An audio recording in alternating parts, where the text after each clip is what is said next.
ನೀವು ಎಂತಕ್ಕೆ ಮಂಡೆ ಬಿಸಿ ಮಾಡ್ಬೋದು, ಈ ಒಂದು ಸಿಂಪಲ್ ರೆಸಿಪಿ ಟ್ರೈ ಮಾಡಿ ಅಲ್ಲ. ಇಂಗ್ರೀಡಿಯೆಂಟ್ಸ್ ಸಿಂಪಲ್ ಆಗಿರೋ ಇಂಗ್ರೀಡಿಯೆಂಟ್ಸ್, ಅಂಥ ದೊಡ್ಡ ವಿಷಯ ಎಂತ ಇಲ್ಲ ಅದರಲ್ಲಿ. ಎಂತ ಇದು ಎಗ್ ಉರ್ವಲ್, ತುಂಬ ಸಿಂಪಲ್ ಮೆಥಡಲ್ಲಿ ಮಾಡ್ಬೋದು. ಒಂದು 10-15 ನಿಮಿಷದಲ್ಲಿ ನಿಮ್ಮ ರೆಸಿಪಿ ರೆಡಿ ಆಗ್ತದೆ.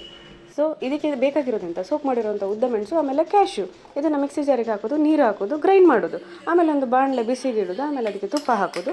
ಆ ತುಪ್ಪಕ್ಕೆ ಸ್ವಲ್ಪ ಕರಿ ಲೀವ್ಸ್ ಹಾಕೋದು. ಆಮೇಲೆ ನಾವು ಆಲ್ರೆಡಿ ಗ್ರೈಂಡ್ ಮಾಡಿ ಇಟ್ಕೊಂಡಿದ್ದೇವಲ್ಲ ಮಸಾಲೆ, ಅದನ್ನು ಹಾಕಿ ಚೆನ್ನಾಗಿ ಹುರಿಬೇಕು. ಆ ಹಸಿ ವಾಸನೆ ಎಲ್ಲ ಹೋಗಬೇಕು. ಆಮೇಲೆ ಈ ಹಸಿ ವಾಸನೆ ಎಲ್ಲ ಹೋದ್ಮೇಲೆ ಉಂಟಲ್ಲ, ನಾವು ಆಲ್ರೆಡಿ ಎಗ್ಗನ್ನ ಬೇಯಿಸಿಟ್ಕೊಂಡಿರಬೇಕು. ಆಮೇಲೆ ಅದನ್ನು ಸಿಪ್ಪೆ ತೆಗೆಯೋದು, ಈ ಥರ ಹಾಫ್ ಪೀಸ್ ಮಾಡಿ ಅದನ್ನೆಲ್ಲ ಈ ಮಸಾಲೆಗೆ ಹಾಕೋದು ಒಂದೊಂದಾಗಿ. ಆಮೇಲೆ ಇನ್ನೇನು, ನಮಗೆ ಒಗ್ಗರಣೆಗೆ ಎಣ್ಣೆ ಬಿಸಿಗಿಟ್ಟು ಅದಕ್ಕೆ ಈರುಳ್ಳಿ ಹಾಕಿ ಅದು ಗೋಲ್ಡನ್ ಬ್ರೌನ್ ಬಂದಮೇಲೆ ಅದಕ್ಕೆ ನಾವು ಉದ್ದ ಮೆಣಸು ಹಾಕೋದು, ಕ್ಯಾಶ್ಯೂ ಹಾಕೋದು, ಆಮೇಲೆ ಕರಿ ಲೀವ್ಸ್ ಹಾಕೋದು. ಇದನ್ನೆಲ್ಲ ಮಿಕ್ಸ್ ಮಾಡೋದು. ಆಲ್ರೆಡಿ ನಮ್ಮ ರೆಡಿಯಾಗಿರುವಂಥ ಈ ಎಗ್ ಮಸಾಲಾಗೆ ಆ ಒಗ್ಗರಣೆನ ಹಾಗೆ ಹಾಕಿ ಚೆನ್ನಾಗಿ ಮಿಕ್ಸ್ ಮಾಡಿ ತಿಂದರೆ ಉಂಟಲ್ಲ, ಆ ಟೇಸ್ಟಿಗೆ ನಿಮಗೆ ಯಾವಾಗಲೂ ತಿಂತಾ ಇರಬೇಕು ಅಂತ ಅನ್ನಿಸ್ತದೆ. ಸೊ ನೋಡಿ, ನಮ್ಮ ಎಗ್ ಉರುವಲ್ ರೆಸಿಪಿ ಈಸ್ ರೆಡಿ.